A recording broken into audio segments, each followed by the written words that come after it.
എല്ലാവർക്കും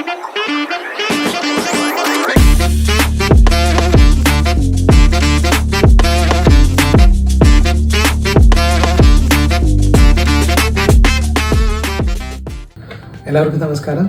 talk of the ടൗണിൻ്റെ ഏറ്റവും പുതിയ എപ്പിസോഡിലേക്ക് സ്വാഗതം. ഇന്ന് നമ്മുടെ ഈ എപ്പിസോഡിൽ സംസാരിക്കുന്നത് മെയ് മാസത്തിൽ റിലീസ് ചെയ്യാൻ പോകുന്ന ഒരുപാട് എക്സ്പെക്റ്റേഷൻസ് ഉള്ള ഒരു സിനിമയെ കുറിച്ചിട്ടാണ്. പാട്രിയോട്ട്. 13 വർഷങ്ങൾക്ക് ശേഷം മോഹൻലാൽ മമ്മൂട്ടി കോമ്പിനേഷൻസ് ഒന്നിക്കുന്നു. അത് തന്നെയാണ് സിനിമയുടെ ഏറ്റവും വലിയ ഹൈലൈറ്റ്. അതുപോലെ ഒരു സ്റ്റാർ കാസ്റ്റാണ് ഈ സിനിമയ്ക്കുള്ളത്.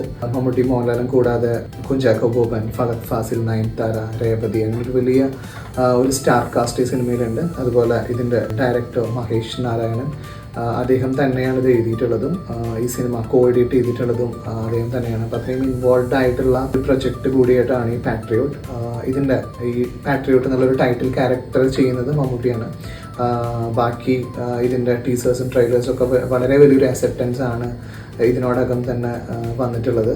ഇതിൻ്റെ ട്രെയിലർ ലോഞ്ച് ഇതുവരെ സംഭവിക്കാത്ത ഒരു രീതിയിലാണ് ഇതിൻ്റെ ട്രെയിലർ ലോഞ്ച് ചെയ്തത്. മമ്മൂട്ടി മോഹൻലാലും തിയേറ്ററിൽ പോയി ഓഡിയൻസിൻ്റെ കൂടെ ഇരുന്നിട്ടാണ് ഇതിൻ്റെ ഒരു ട്രെയിലർ ലോഞ്ച് ചെയ്തിട്ടുണ്ടായിരുന്നത്. അങ്ങനെ ഒരുപാട് എക്സ്പെക്റ്റേഷനോട് കൂടി കാത്തിരിക്കുന്ന ഒരു സിനിമയാണ്. അപ്പോൾ ഈ ഒരു സിനിമ മലയാള ഇൻഡസ്ട്രിയിലെ ഏറ്റവും വലിയ ഒരു ബ്ലോക്ക് ബസ്റ്ററായി തീരട്ടെ എന്ന് ആശംസിക്കുന്നു.